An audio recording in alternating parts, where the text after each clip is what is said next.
탈레반이 한국에 완전 항복한다는 듯한 인터뷰를 해 화제가 되고 있습니다. 얼마 전 미 의회에서는 탈레반이 노획한 무기들이 북한으로 들어갈 가능성을 제기했는데요. 인터뷰에서 이 문제를 제기하자 탈레반은 절대 그럴 일 없을 것이라고 약속하고 한국 대사관을 다시 열어주면 한국이 원하는 모든 조건에 탈레반이 맞추겠다고 말했습니다. 탈레반이 친한 노선을 타자 중국 내에서는 발등에 불이 떨어졌습니다. 탈레반 내부에서 친중파와 친한파들이 서로 총격을 펼치고 있기 때문인데요. 그래서 친중 이슬람 국가인 이란이 대놓고 탈레반을 비판하기 시작했습니다. 중국도 이런 탈레반의 행보에 금전적 지원과 대화 통로를 닫고 탈레반의 공격에 맞서는 훈련을 진행하고 있습니다. 이런 상황에 전문가들은 중국이 대대적으로 탈레반에 대한 공격 준비를 하고 있는 것이 아니냐는 분석이 나오고 있습니다.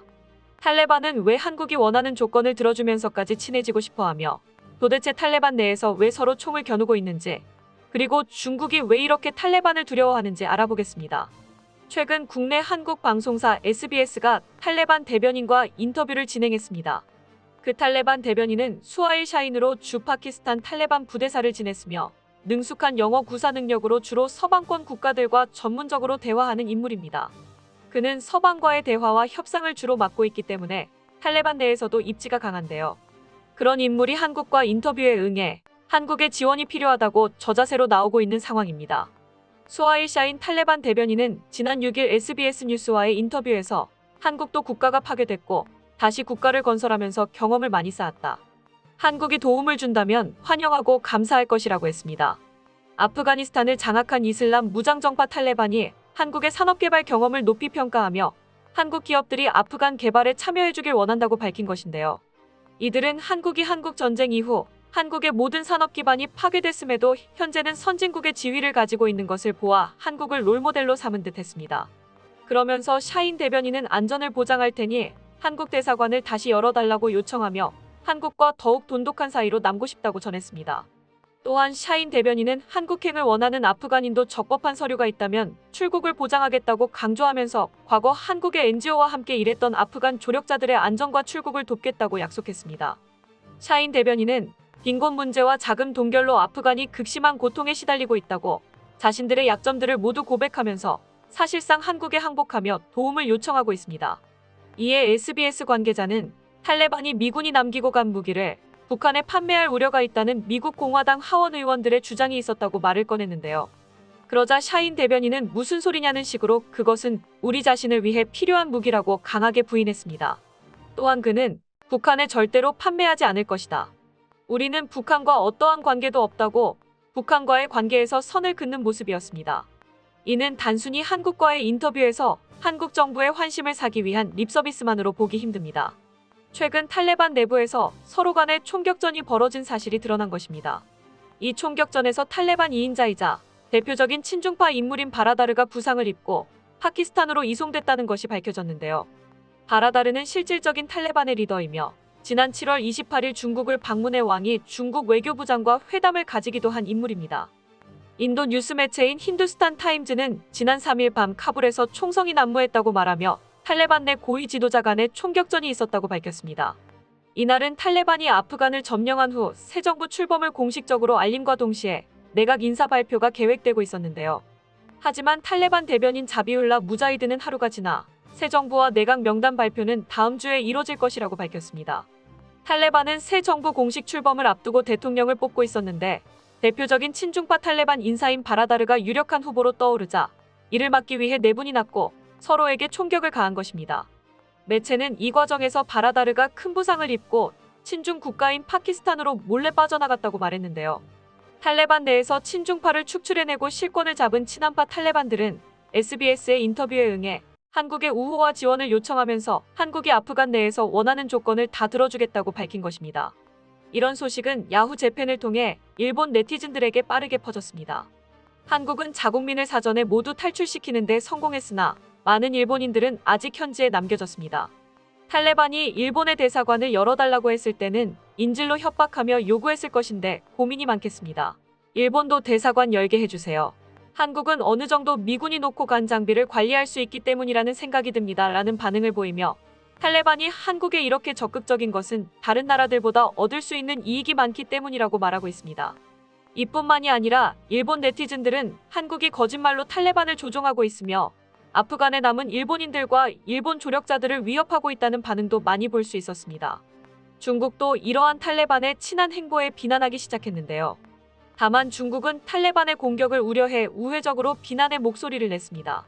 최근 사이드 하티브자데 이란 외무부 대변인은 탈레반에 내에서 일어난 총격 사건을 두고 형제들에 대한 공격은 정당화될 수 없습니다. 탈레반은 국제법과 약속한 사항들을 지켜야 합니다라며 탈레반을 비난했습니다. 전문가들은 반미 최전선에 있는 이란이 탈레반을 이렇게까지 비난할 명분은 없었다며 이는 이란이 반미이면서 친중이기에 중국을 대신해 탈레반을 비난한 것이라고 말하고 있습니다. 또한 이란은 탈레반 새 정부 출범에 초청받은 몇 안 되는 국가 중 하나이기에 이 두 세력의 친분은 누구보다 두텁다고도 말하는데요. 그런데 중국이 이란의 입을 빌려 말한 것에는 이유가 있었습니다. 최근 파키스탄에서 있는 탈레반 세력이 중국인들을 공격하고 있자 아프리카 등지에 있는 무장단체들도 탈레반을 롤모델 삼아 중국인들을 공격하고 있기 때문입니다. 7일 홍콩 사우스차이나 모닝포스트는 나이지리아의 보코하람, 소말리아 네알샤밥 같은 아프리카 무장단체들이 탈레반에 손을 내밀 가능성이 있다고 보도했는데요. 이는 아프리카 무장세력들의 체제 전복 시도에 힘이 실리는 계기가 되고 현지 정세부라는 중국의 아프리카 전략에 중대한 차질을 불러올 수 있다는 것을 암시했습니다. 이와 관련하여 무함마두 부하리 나이지리아 대통령은 탈레반 승리가 서아프리카 보코하람부터 소말리아 알샤밥, 모잠비크 내 폭동 등 아프리카 무장단체들을 대담하게 만들 수 있다고 말하며 아프리카를 세계 전투의 새로운 최전선이라고 표현하기도 했습니다. 아프리카 북부 사하라 사막 주변 사헬은 지난 20년간 무장단체들에 시달리고 소말리아는 2년째 알샤밥과 전투 중인데요. 알샤밥은 아프간에서 탈레반 승리에 큰 감명을 받았다며 소말리아에서 탈레반이 자신을 도울 거라는 기대에 차 있다고 사무엘 라마니 옥스퍼드대 국제관계 전문가는 진단했습니다. 광물 채취부터 인프라 프로젝트에 이르기까지 아프리카에서 광범위한 경제적 이익을 챙기고 있는 중국이 긴장할 수밖에 없는 대목입니다. 중국 입장에서는 무장단체와 마찰이 있을 경우 이들과 싸워서라도 이익을 지킬 것인지 해당 지역을 손을 떼야 하는지를 두고 고민해야 하기 때문입니다. 만약 중국이 이들과 싸운다는 건 이슬람 극단주의 무장단체와 기나긴 전쟁에 휘말릴 여지를 만드는 것과 다름이 없는데요. 먼 미래 얘기가 아닌 지금 중국이 직면한 문제로 이슬람 무장 세력은 최근 국영 중국 석유공사가 풍부한 가스 매장량 때문에 관심을 갖고 있는 모잠비크 카보델가도 지역을 공격했습니다. 매체는 아프리카부라는 탄자니아, 남아프리카 공화국, 짐바브웨, 잠비아 등 다양한 나라들에 걸쳐 있다고 말하고 있는데 이는 중국이 해당 지역들에서 1대1로 개척을 위한 다양한 인프라 프로젝트를 진행 중에 있습니다. 이에 대해 전문가들은 중국이 군사적 대립을 회피하지 않을 거라는 견해를 가지고 있는데요. 제프리 베커 미국 해군 분석센터 인도태평양 안보 프로그램 책임자는 중국 대륙 일부 지역에서 이슬람 반군이 자국 이익을 위협할 때 중국은 주저없이 군대를 배치했다며 아프리카에서 인민의 반군이 어떤 역할을 할지 두고 봐야 한다고 말했습니다. 실제로 중국은 주변 여러 국가들을 초청해 다국적 테러 훈련을 실시하였습니다. 중국이 자국 내에서 다국적 합동 대테러 훈련을 실시한 것은 이번이 처음이기에 이는 중국이 얼마나 긴장하고 있으며 자국의 이익을 버리지 않기 위해 탈레반과 그 추종 세력들의 전면전을 준비하고 있다고 볼 수 있습니다. 중국 매체들은 중국이 이번 훈련에서 정찰과 순찰, 무장 호위, 전염병 대처 등 대테러 관련 훈련이 진행될 것이라고 보도했는데요.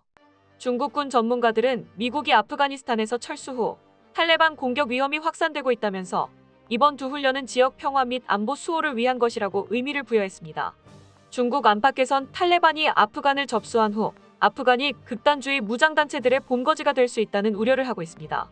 무엇보다 동투르키스탄 이슬람 운동 등 무장단체가 신장 위구르 자치구 독립을 지원할 가능성이 대두되면서 중국 지도부가 갖는 불안감이 적지 않은데요. 일각에서는 중국이 이번에 탈레반 같은 이슬람 무장단체와 전면전을 치르면서 동시에 미중 갈등이 격화되고 있는 가운데 중국군의 활동 반경을 점점 키우고 있는 것으로 보고 있습니다. 이에 대해 전문가들은 중국이 미국이 떠난 제국의 무덤에 들어가고 있다며 만약 중국이 탈레반과 싸우고자 아프간에 들어간다면 미국이 본 피해보다 훨씬 심할 것이라고 말하며 국군을 담보로 싸워야 한다고 말하고 있습니다. 국내 네티즌들은 이러한 중국의 행보에 중국이 정말 5호 16국으로 갈라지고 있다고 말하고 있는데요.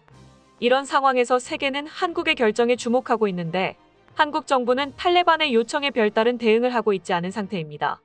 아이러니하게도 한국이 적대시하고 있는 탈레반이 이런 요청을 하고 있다는 것이 믿기 힘들 다름입니다. 한국은 실익을 잘 판단하여 국익과 인권 국가의 명성을 모두 지킬 수 있길 바랍니다. 끝까지 시청해주셔서 감사합니다. 도움이 되셨다면 좋아요를, 다른 이야기도 궁금하시면 구독을 눌러주세요.